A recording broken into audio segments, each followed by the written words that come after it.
Hi, welcome to the Goddess Yogini Warrior channel. This channel is dedicated to empower women to help them make wiser decisions in their lives and in their relationships. And I am your host, Angelica Kalancham. So today I wanted to talk about Kundalini Yoga in particular. Is it a cult? Because a lot of things has been happening in this community, and you might find a lot of controversial information on internet. Some would say it's a great practice, come and do it, and some would say, oh, it's a cult, stay away. Women get abused there, and etc. So I decided to make my own video to dispel all of these and to tell you my stand of it, because I am a Kundalini Yogini.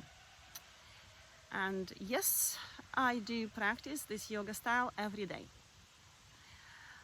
And I want to share my experience and share my thoughts, my intuitive connection to this yoga style. So, is it a cult? I say no. Although it depends how you look at it and what kind of personal experience you're going to have. For me, it was not a cult-like experience. And even though I do not belong to any Kundalini yoga community at the moment, I just don't. I left from my Kundalini yoga community because I experienced abuse there, and I will talk about it. What I want to say that for some people, due to their karmic path, the experience in yoga community could be cult-like, and it depends what kind of teacher they will have encounter on their path, and if they have this challenge in their path, they will have to meet it, and then we'll have to dispel it, right? So generally, I'm saying that Kundalini Yoga is not a cult, although, again, I am not part of 3HO, and I never was, and I don't even know anyone from there, and I am not part of KRI, and I don't even know anyone there. Well, my teachers, which I left, they were giving the KRI certificate. So I do have a KRI certificate, right? So I would say no, it's not a cult. This is my intuitive feeling, and this is based on my own experience. I would still go and practice this yoga. Yet, with a couple of caveats. So let's go through them. And okay, I actually have some outline here, which I really want to make sure that I cover these points. My question is, will you turn into a jerk with a big ego? Because I've seen things on the internet, is just like they say, oh, it's like Yogi Bhajan was a mega maniac, and I regard him as a good teacher, but he had his issues. And I saw videos about Guru Jagat and how she behaved, and those are not pretty behaviors, right? Yeah,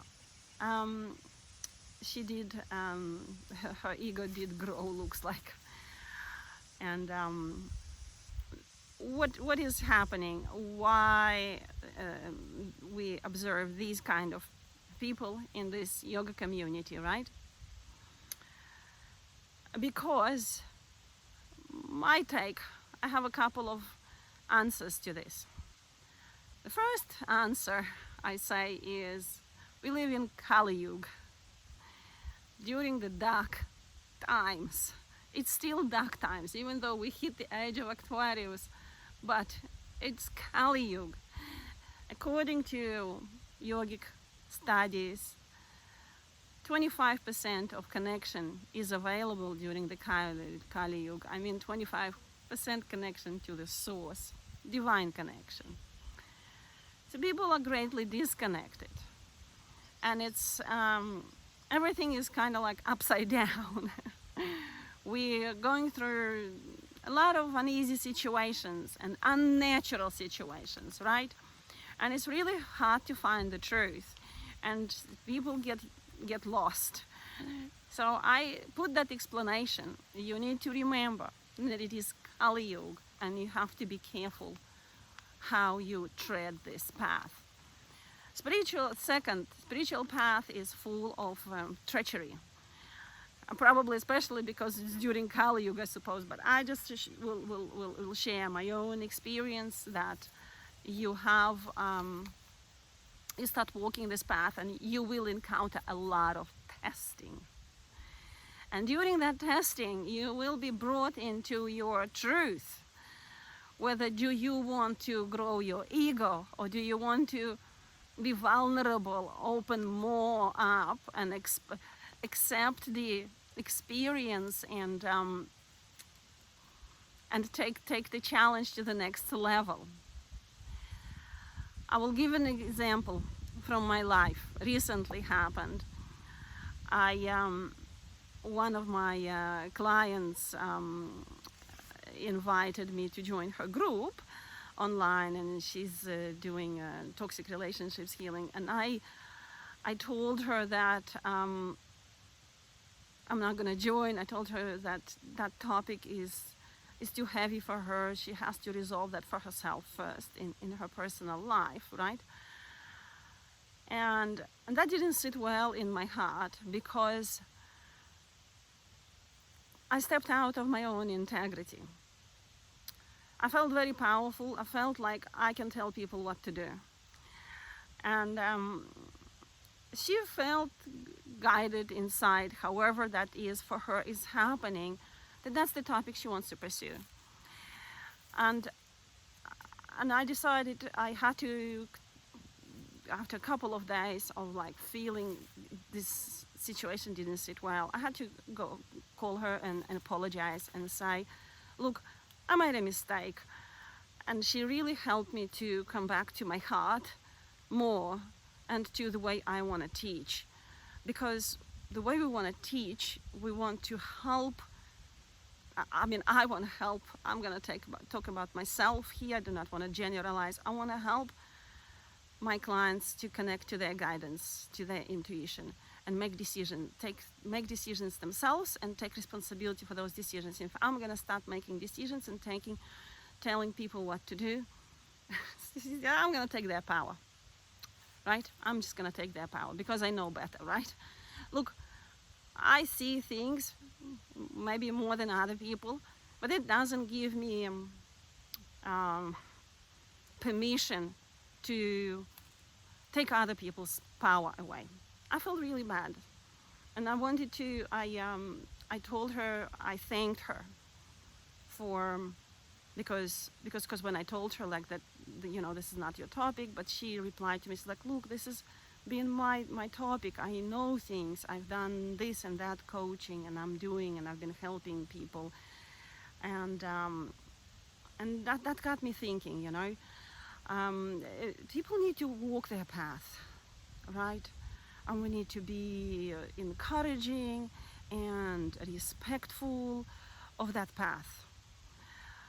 So with that incident, I saw in myself traces of Yogi Bhajan's behavior, traces of behavior of Guru Jagat, and the way my teachers treated me in the yoga community. It's like, oh, you don't know, like I know better. This is what you're doing that and all this criticism, It came from the wrong part of me. And I think that that experience, if I could have said like, look, I'm right, and I'm just gonna stay like that, and this is what it is, and you take it or leave it. But I didn't. I didn't, because that just was not the way. Was not the way. These are, I had to dig deeper, and after digging deeper, I realized these are the traces of the way I was brought up by my mom. These are, I call them dark mother traces. They might be calling Yogi Bhajan a Saturn teacher, or even Guru Jagat a Saturn teacher, because they come and they just like smash people and they say all of these. I say the truth and I don't care how you're gonna feel about it, because I said it, right? This is the dark mother traces, the way we were brought up. If you were brought up by an insensitive mother who was unable to be affectionate, loving, and guide you with love, you would have these traces in yourself, and it takes me time to integrate that. I think with the dark mother, let me just see where I stand, and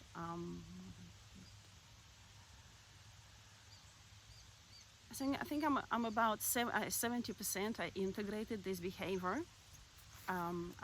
Integrated the healing, which I've done a couple of months ago with Kimberly Sherry, and I'm working. I'm able to do this healing myself now. But what I want to say is that the dark mother traces, they will show up, or your ego traces, they will show up, and it will be up to you to either step down from the pedestal and say, hey, look, I'm sorry, I dropped the ball here. My ego took advantage of me, right? Took the best out of me. And open your heart and take it from there, and have a more grounding approach. Or grow and indulge in power. I don't know. I made my choice, which I really love. The way now I approach, it helped me to discover my own teaching style. So that's another thing, because the practices which I do, and Kundalini yoga practices, are very powerful. And like, if you are a jerk inside, these practices will amplify that. Whatever is inside, they will amplify, and they will help you grow that, unless you choose to cultivate what you want to cultivate, and which parts of yourself to keep and which parts of yourself to simply retrain and connect to your heart, right? So that's that. Now, what I had here, let me go back to my, so you will not grow a big ego if you don't want to grow a big ego. If you want to grow a big ego, no one is gonna stop you to grow a big ego, and it's your choice, right? So what is wrong with the teachers? And that's my next step. I wanted to touch base here. Like I said, because we live in Kali Yuga, and teachers have also their traumas and things, and they will be waking up their karma. And you check the teacher. You want to know if that teacher is, and I will say it again, 100% in the body. What is the anger level in that teacher? Does the teacher have a grounding code? Does the teacher have a heart 100% open? Is the heart grounded? How many creative rings the teacher has? In other words, you can also ask at what vibration is the consciousness vibrates of this person. And you use your intuition and your judgment. If you feel drawn to the teacher, go and explore And if something is not right, leave. Don't stay. Okay? Don't stay. I looked into a few teachers there is with Kundalini yoga practices. I realized that there is a tendency for people to stay out of their body because it's just more pleasant. They cultivate the practices are some of them are really good, and I will talk about the practices. Some of them are really good, and they will give you this sense of high. They are like drug-like practices in terms that you cultivate this nice prana, this energy. It's a fantastic sense of high, and when you meet challenges in day-to-day life, you do not want to step down from that high, because suddenly you step down from that high and you're just gonna be a human. And you want to like act that way. But I think you want to, it's okay to be a human. You cultivate that. That's the version you're growing to. But at the end of the day, you start where you are. And interestingly enough, that my teachers were always saying, like, you start where you are. But so I calibrated a couple of teachers. I will not say names. I do not want to say names. I say Yogi Bhajan and Guru Jagat. They passed away, Akal, and God bless them. But Yogi Bhajan was in his body, by the way, and I checked, so he was in his body. So Guru Jagat, no, only I think only 2% she was in her body. I will have to double check. And I think her heart was only like 10% open, and she didn't have a grounding cord, and she just like, yeah, she got lost, okay, and. The teacher she had, and he's still alive, and he was a convicted felon. He was doing some fraud things within Kundalini yoga. He wasn't really fraudulent with Kundalini yoga, but with other things. I don't want to say names because that's not my point of taking people down with this little video, although I don't even have that kind of following, so I don't know how many people are gonna watch it anyway. But I would not follow someone with those kind of if they had problems with authorities, they had problems. It's telling. So use your human, rational mind and do not bypass it, because if they are like spiritual people, but they doing yucky things to humans, and they using like bad human behavior, that they didn't learn the number one spiritual lesson, which is actually to be a human. So if they stepping over the law and like cutting corners here and there, no. So what I want to say is that, yeah, there is a tendency for teachers to shoot out of the body, and then the heart they're not that connected, and this is how they're going to behave. So you just need to be careful and follow your judgment, follow your inner guidance. With that said, the teacher will possess a certain challenge for you, and those challenges are not always bad.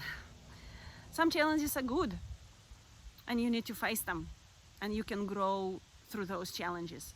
The thing about it, if those challenges serve you, because some challenges are unnecessary and they're extremely abusive, and nothing good is gonna come out of it.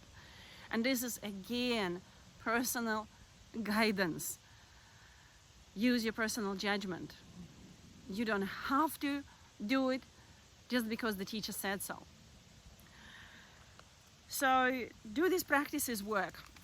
They are extremely powerful. And yes, they work, although some of them don't work. Again, Yogi Bhajan brought a lot of stuff, and he created a lot of stuff. He was very creative. Some practices vibrate to infinity. They will take you where you want to go. Some practices are just gonna be nice and fun, and they're gonna be good exercises, but they will just leave you there where the good exercise is. You will maybe build up physical strength and other things, but it's just not gonna take you what you want to experience in yoga.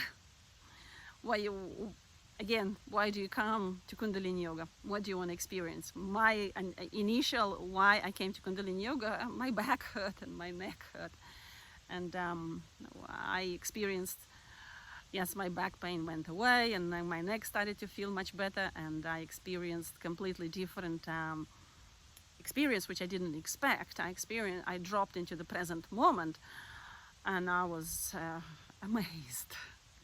Because I was dry, I just did this video online. I didn't even join the teacher training and that.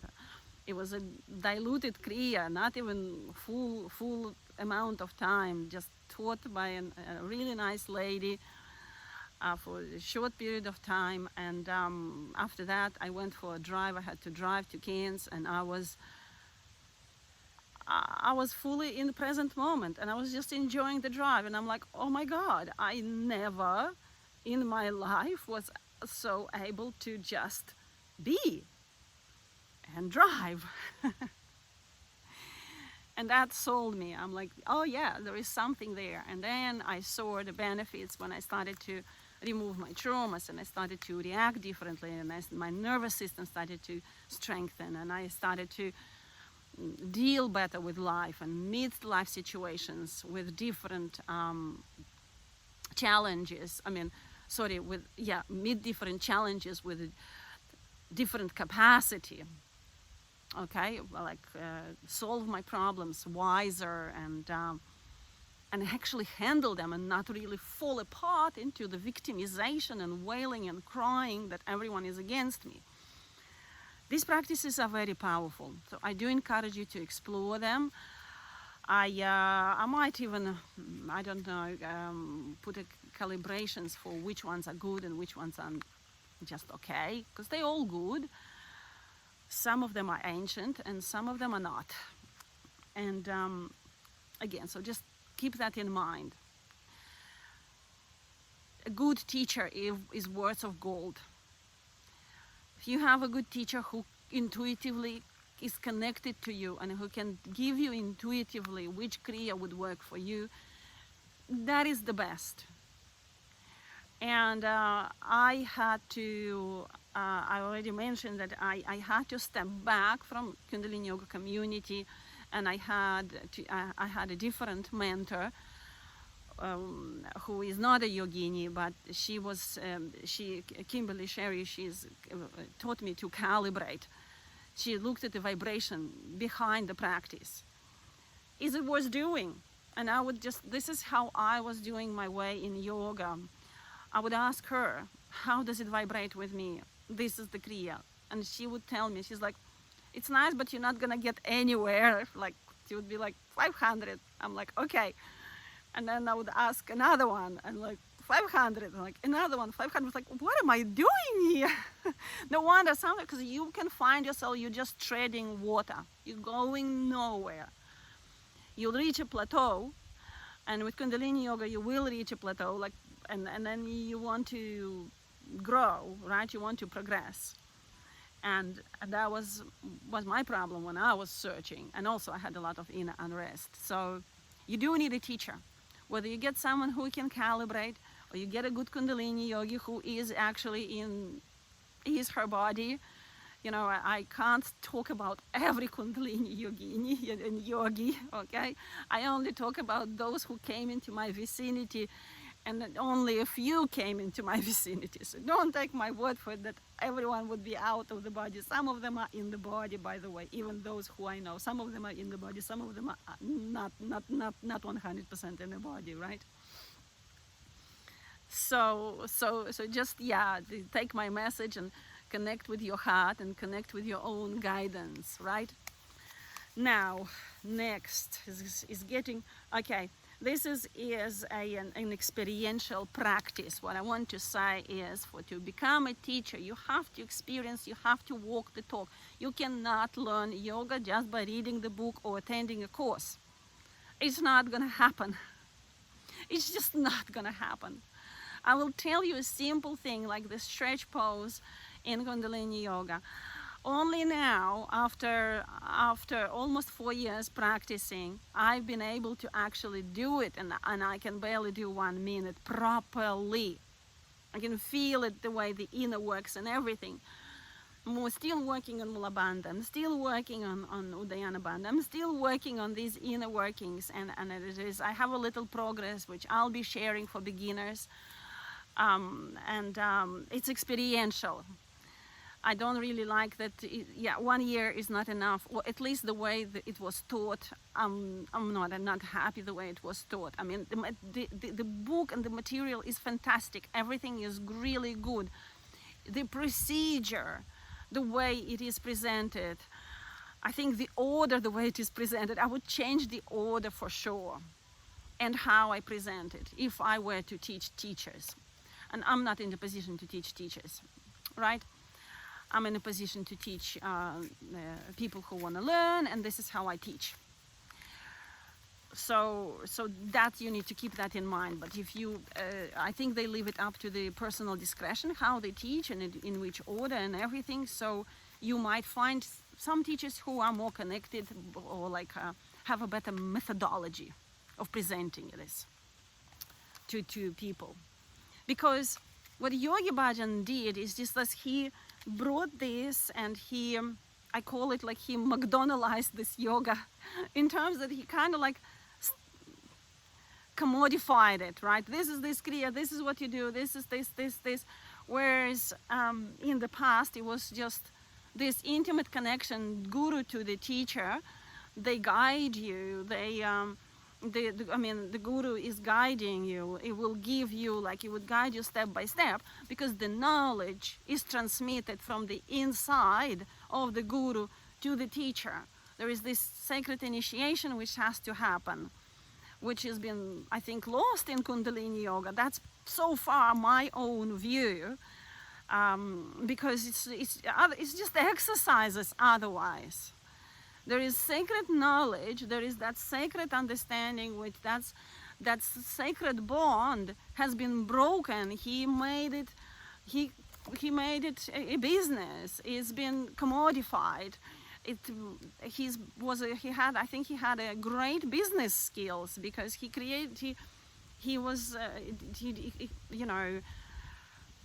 created great explanations for these kriyas, what they do, and he's just selling them to people. Oh, okay, this kriya is getting rid of depression. Right, okay, I'm depressed, I'm done, I'm doing it. It shouldn't be like this. We lose that connection. That maybe for you it is better to start with just strengthening the pelvic floor and strengthening the navel point, or like strengthening, like work on your seating, or like getting rid of the back pain, and that will like start working on depression and other things. It's just, there is so many aspects, and that personal one-on-one has been lost. Although you can have one-on-one trainings, and but my take on it, that the teachers did not receive that kind of treatment. Like, it's not like that guru disciple is gone. And I'm not in the position, for example, to go to India and investigate that, or like, because I don't have this kind of capacity at the moment. Maybe at one point I will do. And I'm not really sure. I cannot answer fully where did he get the lineage from. Because there's basically not much lineage here. Some people would argue, but the article of Philip the Sleeper, who did the research, he couldn't find any traces of lineage. Well, there is. I think he was an authentic yogi. This is my intuition tells me. And there is a connection to Dhirendra Brahmachari. And Dhirendra Brahmachari had one great disciple. He initiated Reinhard Gammenthaler, and I have his book, which has just only one kriya similar. Only one. He doesn't have kriyas. He teaches basically Hatha Yoga, right? But he has about the navel point. It's a great book, by the way, by Rankin Taylor. And I would encourage you. He has the Kundalini Yoga Parampara. It's called. It's maybe I need to put it in the comments. There's references. I'll put a couple of references in the description below for you to research and to know the truth, because you want to know where is this great yoga, Kundalini yoga, is coming from.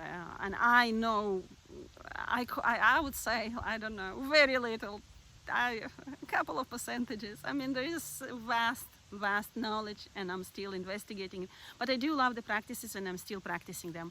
I haven't found anything better so far. So with this said, I'm still grateful to Yogi Bhajan extremely, because it helped me. Whatever he did, I found these practices, I've done them, and I'm still doing them, and I'm benefiting from them. Okay, and that is why I'm making this video, because this video is to say that Kundalini yoga is still good. That we should not throw out the baby with the bath water. The baby with the bath water. Yeah, it's getting really long, this video, but I just wanted to say that yogic values, because some people criticize the values of the teachers and the values. Kundalini yoga is a householder's yoga. So if anyone is going to say that you need to be celibate or whatever, or like anything, it's a householder's yoga. He was promoting it as a yoga for householders. You need to have a family. It's not,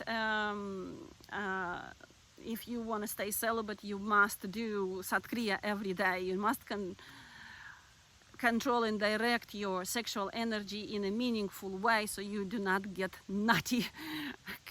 Quoting Yogi Bhajan here.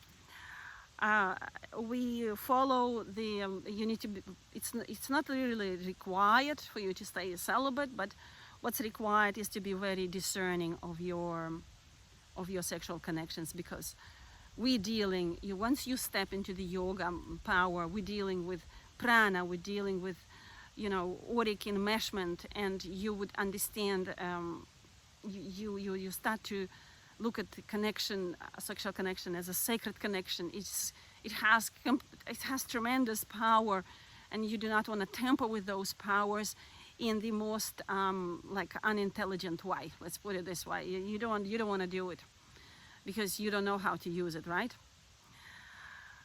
So it's advised to, if you have a partner, you have a code of honesty, of personal integrity. You don't lie. If you lie, it's gonna go against your throat chakra. It's gonna get closed.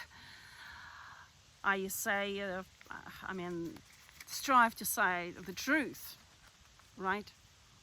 And we do wake up early in the morning at 4 a.m. The practice needs to be done before the sun rises.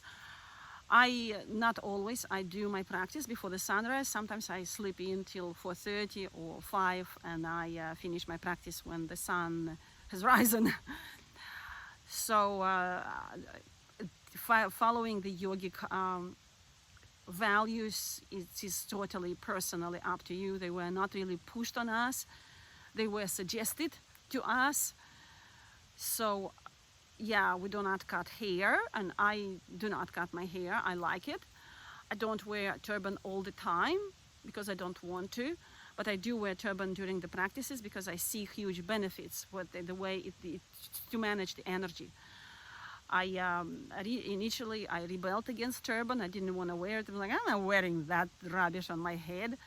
But once I decided just to put it on to see what it's doing, and I was like, oh, the practice completely changed the dynamic. It was fantastic. And I had headaches, so you can end up with a headache if you're not going to do it with a turban. This is just like a safety rule. You have to practice with a turban on. Now, what else I wanted to say about the yogic values? We are vegetarians. Sometimes I would eat fish. No one is checking what you eat.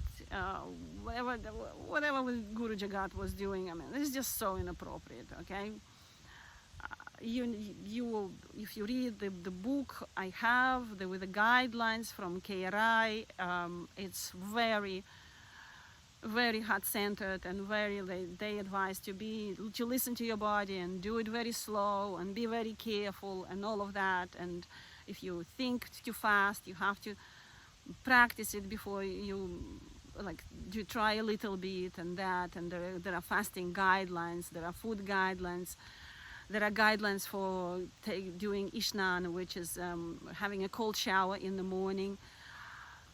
There are guidelines for women. You don't have to do cold shower. At the moment, I don't do cold showers because I had cold and I stopped because I've been recovering. So I'm not doing cold showers, but I'm doing my practice, and I drink yogi tea, and I try to follow healthy eating. But at the end of the day, the beauty of this yoga, that it gives you all these tools to cultivate a magnificent daily personality, a human personality.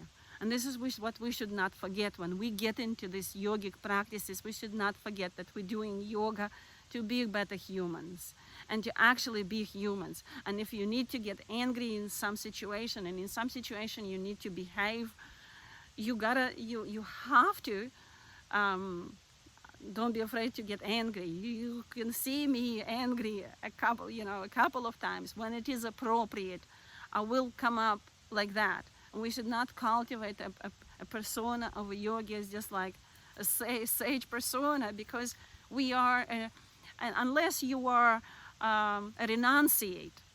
And a renunciate is a completely different way, different spiritual path. I can actually make myself enlightened. I think if I go into a cave and I'll be there meditating and not encountering people every day, I'll get there. But when you encounter people every day and challenges every day, you've got to meet them with your human capacity. And I think this is what these practices are helping us bridge, that divine connection into the human experience. And we can make this experience sacred. We can make it more pleasant. We can bring more consciousness to it. We can bring more heart into it. And we can just embrace the sacredness of daily life, and the sacredness of all our chores and everything what we need to deal with and all of that.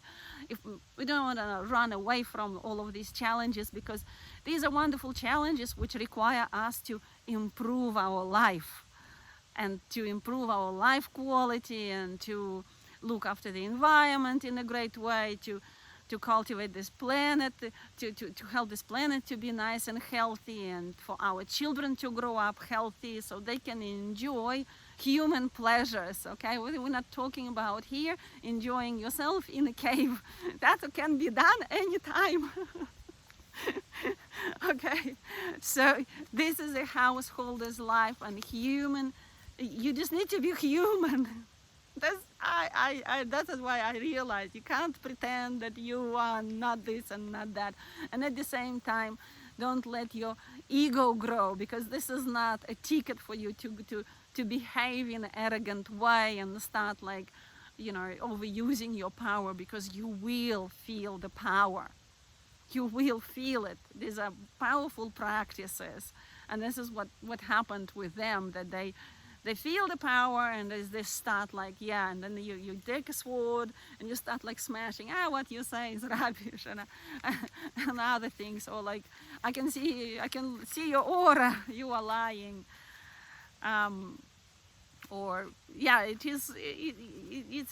It is challenging, and yet I want to finish this video because it's coming to 40 minutes, and I just want to say that if you feel drawn to Kundalini yoga, try it.